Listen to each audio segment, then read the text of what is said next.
After exposing Meta's $14 billion talent hunt and revealing how tech bros are building AI wrong, it's time to examine their most insidious tactic, weaponizing AI threats to create the perfect economic extinction mechanism. The threat of AI replacement has become the ultimate labor discipline tool, not because the technology works flawlessly, but because the fear it generates serves corporate interests regardless of its actual capabilities. It took me a while to get onto this, as you know if you've been watching this channel. But the corporate extinction playbook is now explicit in public. Amazon CEO Andy Jassy bluntly tells employees that AI will reduce our total corporate workforce. Bank of America's CEO announces a smaller workforce industry-wide. Williams-Sonoma proudly plans to use AI to offset headcount growth. Salesforce CEO Mark Benioff recently boasted that AI is doing 30 to 50% of the work at Salesforce now. And that's in key functions like engineering, coding, support, and service. He claims workers can move on to do higher level work, but what happens to half of Salesforce's 76,000 employees when their jobs are automated? Please hit the like and subscribe. As viewer MTG Mac1 perfectly observed, the stupidest part is, it doesn't matter whether AI can really take your job. The only thing that matters is that the tech bros CEOs think it can. This will cause unprecedented damage to their companies and to the laid-off people that they displace. CEOs now openly declare their AI replacement plans directly to workforces and shareholders. The message lands clearly.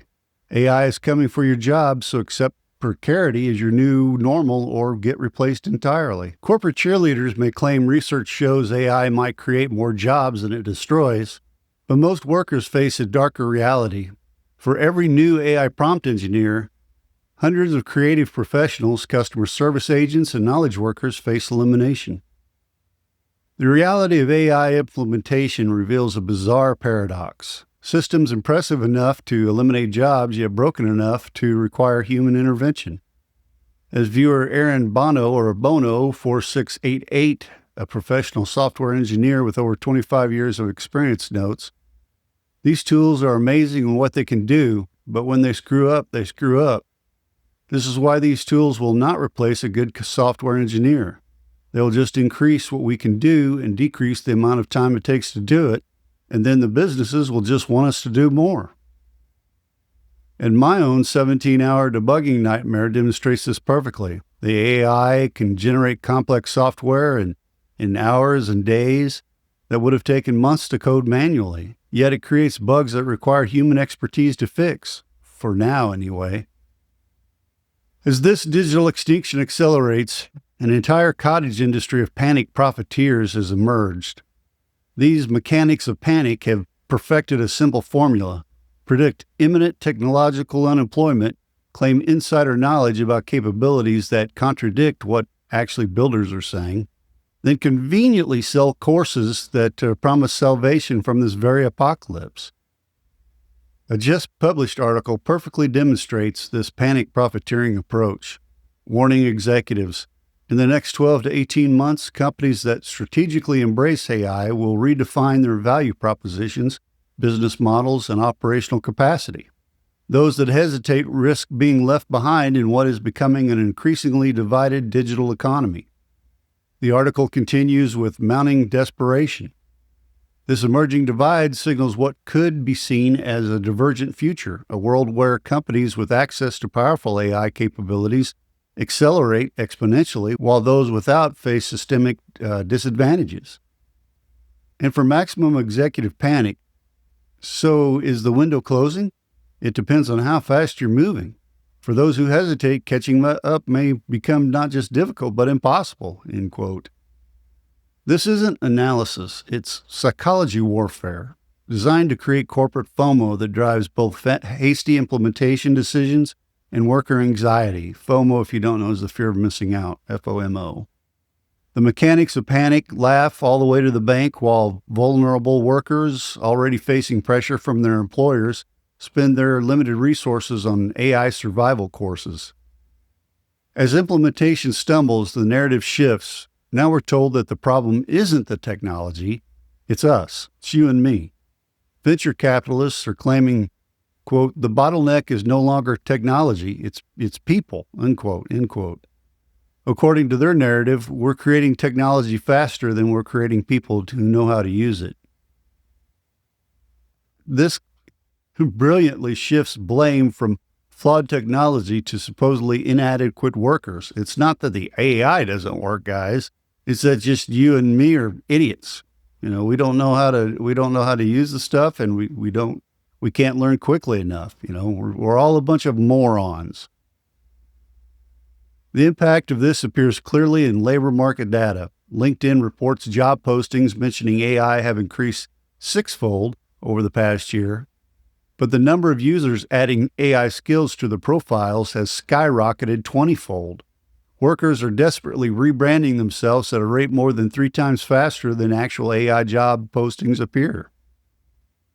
As viewer Delicious Honey Doo Doo 2 shares, over the past 3 years, I've gotten so good at vibe coding and have made hundreds of automation apps for my business. But when you talked about spending hours trying to fix a bug, I absolutely can relate. Just last night, I spent 15 minutes generating code and then 2.5 hours trying to fix a bug, end quote. The adaptation panic creates a perfect storm. Workers desperately learning to use tools that are at the same time replacing their jobs. GitHub CEO declares prompt engineering will soon be a job requirement, while companies like Shopify demand managers justify not using AI for any kind of role, any job. They want to know, if you're not using AI, why not? I want to highlight this comment from our last episode from viewer Musman71, which explains the physical reality behind all this digital hype. He points out the tech bros, or tech brethren, another one of our commenters called them tech brethren. I like that. I'll say that. The tech brethren have to build their McMansion data centers and power them with actual real-world energy and cool them with water that equals the daily flow over Niagara Falls. Scientific evidence confirms this observation. According to a newly published report, larger data centers can each consume up to 5 million gallons of water per day. That's 1.8 billion gallons annually, equivalent to a town of between 10 to 50,000 people. Collectively, the nation's 5,426 data centers consume 449 million gallons of water per day and 163.7 billion gallons annually. As Musman71 explains, these facilities require decade-long contracts with real money that has to be paid monthly for power, cooling, and physical infrastructure. Real-world examples confirm this across the entire tech industry. Just this month, Meta signed a 20-year agreement with Constellation Energy to purchase the entire 1.1 gigawatt output from an existing nuclear plant in Illinois. Microsoft inked a similar 20-year deal to revive the 3 Mile Island nuclear plant. Amazon contracted for 1,920 megawatts of nuclear power through 2042. That's a 17-year commitment.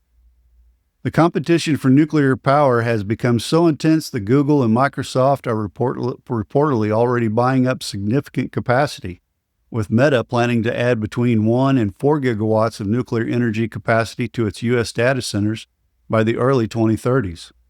Meta even attempted to build its own nuclear-powered data center before environmental concerns forced them to change plans. I think they found a species of bees, and I'm not making that up. I think that was the problem. There was a species of rare bees where they wanted to build it, so they couldn't. As Musman71 correctly noted, nuclear is even longer contracts, as one cannot just say, hey, I'm going to cancel my service at the end of this month, like you do your cable plan. Unlike cloud storage subscription that can be adjusted month to month, these multi-decade energy contracts represents billions in fixed costs that can't be easily reduced if AI projects underperform. As physical infrastructure costs mount, companies face pressure to eliminate human labor costs to offset their massive AI investments. The U.S. Department of Energy reports that data centers' energy usage will double or triple by 2028. That's just basically 2.5 years from now, after already doubling over the past decade. These massive fixed costs create immense pressure to cut variable costs, which is primarily us human types. The fear factory operates on a simple principle. The threat of technological unemployment is more valuable to executives than the technology itself.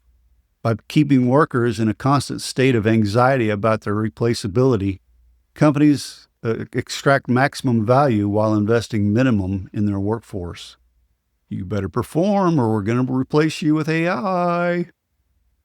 As long as workers believe AI might take their jobs, they'll accept longer hours, stagnant wages, increased workloads, and diminished bargaining power, all while desperately spending their own time and money to learn systems designed to replace them.